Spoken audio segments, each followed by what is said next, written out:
সম্প্রতি লাদাখের সমাজকর্মী সোনাম ওয়াংচুককে নিয়ে একটি বিতর্কিত অভিযোগ সামনে এসেছে। ভারতের পুলিশ দাবি করেছে সোনাম ওয়াংচুকের পাকিস্তানের সঙ্গে যোগসাজশ রয়েছে এবং তিনি একটি পাকিস্তানি এজেন্টের সঙ্গে যোগাযোগ রাখতেন। এই দাবি জনসাধারণের মধ্যে বড় ধরনের আলোচনা সৃষ্টি করেছে। আজকের এই প্রতিবেদনে আমরা ঘটনার পটভূমি, অভিযোগের বিস্তারিত এবং বিষয়টির বাস্তবতা নিয়ে বিশ্লেষণ করব। সোনাম ওয়াংচুক একজন সমাজকর্মী এবং লাদাখকে পৃথক রাজ্যের মর্যাদা দেওয়ার দাবিতে আন্দোলনের একজন মুখ্য নেতা। তিনি ষষ্ঠ তফসিলে অন্তর্ভুক্তি এবং লাদাখের ভঙ্গুর বাস্তবতন্ত্র রক্ষার জন্য দীর্ঘদিন ধরে আন্দোলন চালিয়ে আসছেন। 2025 সালের 10 সেপ্টেম্বর থেকে তিনি অনশনে ছিলেন, যা লাদাখে বিশেষ দৃষ্টি আকর্ষণ করেছিল। তবে এই আন্দোলন গত কয়েক সপ্তাহে রাজনৈতিক উত্তেজনার দিকে মোড় নেয়। ভারতের পুলিশ, বিশেষ করে লাদাখ পুলিশ মহাপরিচালক এসডি সিং জামওয়ালের দাবি, সোনাম ওয়াংচুকের সঙ্গে যুক্ত একজন পাকিস্তানি পিআইওকে গ্রেপ্তার করা হয়েছে।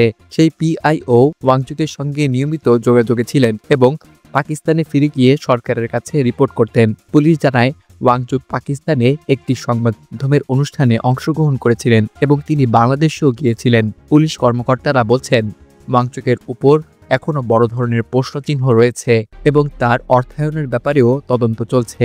2025 সালের 27 সেপ্টেম্বর জাতীয় নিরাপত্তা আইনের অধীনে সোনাম ওয়াংচুককে গ্রেপ্তার করা হয় এবং তাকে রাজস্থানের যোধপুর কেন্দ্রীয় কারাগারে হস্তান্তরিত করা হয়। লাদাখের রাজধানী লেহে 24 সেপ্টেম্বর এক বিক্ষোভে ব্যাপক সহিংসতা ছড়িয়ে পড়ে। জনতা নিরাপত্তা বাহিনীর গাড়ি পুড়িয়ে দেয় এবং বিজেপি স্থানীয় কার্যালয়ে আগুন দিয়ে দেয়। পুলিশের সঙ্গে সংঘর্ষে 4 জন নিহত হয়, যার মধ্যে একাধিক ছাত্র রয়েছেন। এই সহিংসতার পেছনে সোনাম ওয়াংচুকের উস্কানির অভিযোগ ওঠে। স্থানীয় স্বরাষ্ট্র মন্ত্রণালয় গত 22 সেপ্টেম্বর তার উপর সরাসরি দায় চাপায়। তবে বিক্ষোভের আগেই 10 সেপ্টেম্বর থেকে তিনি অনশনে ছিলেন এবং অনশনের মাধ্যমে লাদাখের দীর্ঘদিনের দাবিগুলো সামনে এনেছিলেন। 24 সেপ্টেম্বরের সহিংসতার পরে ওয়াংচুক তার অনশন ভাঙেন। বিভিন্ন প্রেক্ষাপটে গদি মিডিয়া অথবা সরকারপন্থী কিছু মিডিয়া হিংসাত্মক পরিস্থিতিকে ঢাকতে অথবা বিরোধী দলকে কুৎসিত করতে নানা ধরনের তথ্য প্রচার করে থাকে।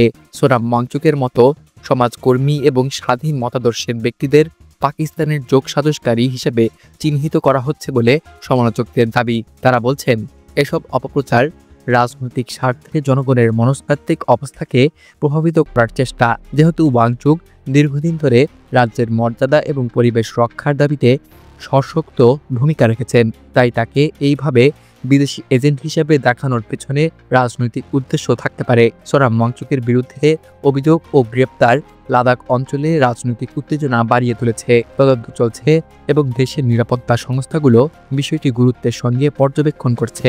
অপরদিকে অনেকে এই গ্রেপ্তারকে রাজনৈতিক দমন এবং মত প্রকাশের স্বাধীনতার বিরুদ্ধে আক্রমণ হিসেবে দেখছেন। আসন্ন সময়ে বিষয়টি নানা দিক থেকে আলোচিত হবে, বিশেষ করে লাদাখের জনসাধারণ এবং দেশের রাজনৈতিক মহলে। সোনাম ওয়াংচুকের বিরুদ্ধে পাকিস্তানের সঙ্গে যোগসাজশের অভিযোগ এখনও তদন্তাধীন। এই ধরনের অভিযোগের সত্যতা প্রতিষ্ঠা করতে সময় লাগবে, তবে এটি স্পষ্ট যে লাদাখের ভৌগোলিক এবং রাজনৈতিক সংবেদনশীলতা নিয়ে চলমান আন্দোলন ও তার নেতৃত্বের উপর চাপ বাড়ানো হচ্ছে।